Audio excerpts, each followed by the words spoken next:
Bem-vindos então ao MPL, Movimento Portugal Livre, meu nome é Jorge Rodrigues de Jesus. E o gráfico que vocês acabaram de ver é uma resolução histórica do Parlamento Europeu. O que é que essa resolução diz?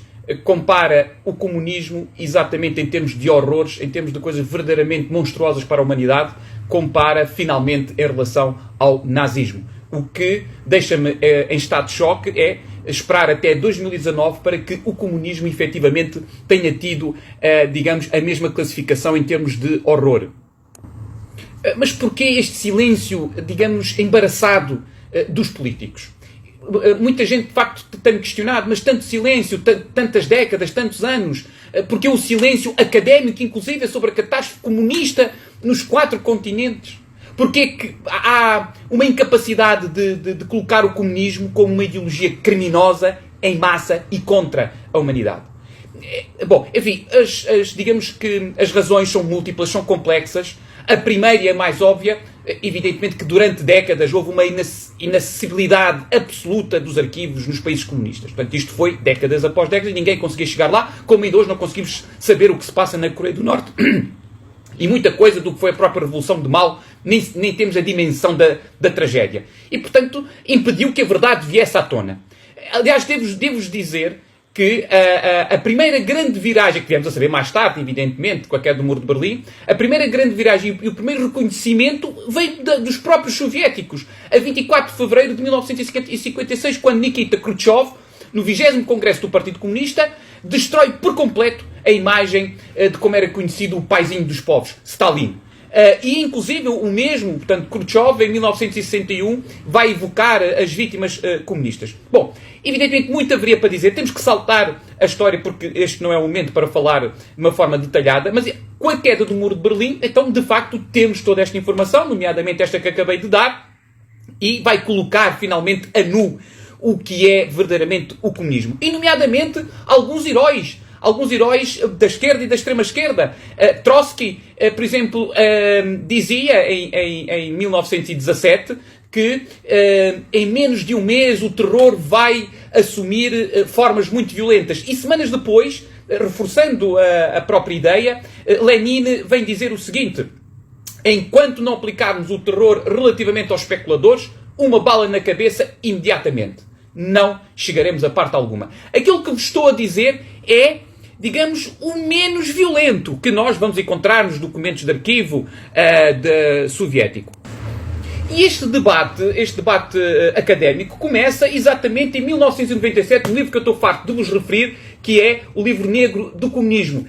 E são os investigadores que vão meter, digamos, o dedo na ferida e escancarar a violência que é o comunismo, a parte que nós conhecemos. 1997. E só em 2019, vejam bem, 2019 é que há a honestidade intelectual de colocar o comunismo como a grande atrocidade, tal e qual como foi o nazismo. Sabendo que, se formos então em termos de quantificação, bom, então o comunismo ultrapassa, como também estou farto de explicar, o nazismo aniquilou 6 milhões, o comunismo, daquilo que nós já sabemos à vontade, 100 milhões e, enfim, quando cair outras ditaduras, como a China ou como a Coreia do Norte, então aí acho que a tragédia será muito, muito maior. E se formos a somar a tragédia que ocorre no continente africano que está e que foi tomado com as descolonizações por regimes comunistas, bom, o número será verdadeiramente assustador.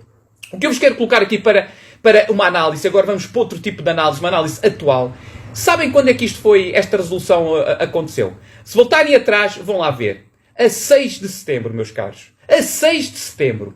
E só agora é que, felizmente, o Observador dá essa notícia. Em Espanha também foi dada esta notícia. Aliás, o Observador vai recuperar esta notícia de Espanha.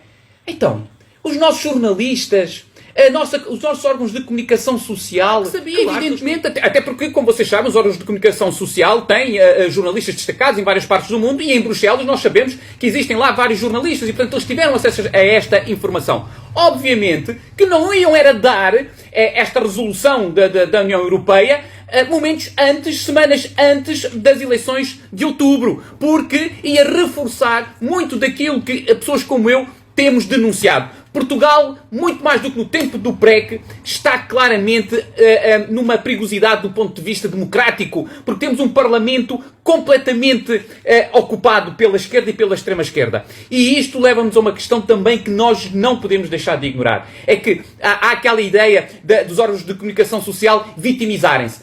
Já não tem sequer essa possibilidade. Isto é mais uma prova de que os órgãos de comunicação social levam ao colo a extrema-esquerda, levam ao colo esta ideologia, que para um outro episódio vou apresentar o porquê que isso acontece. Mas há uma coisa que é certa.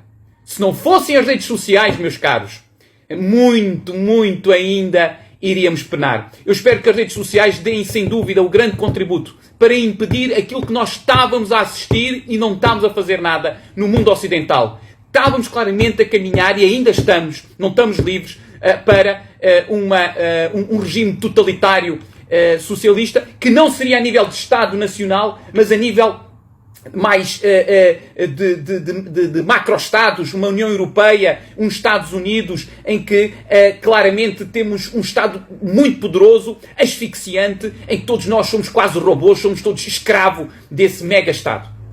Muito obrigado, mas estejam atentos.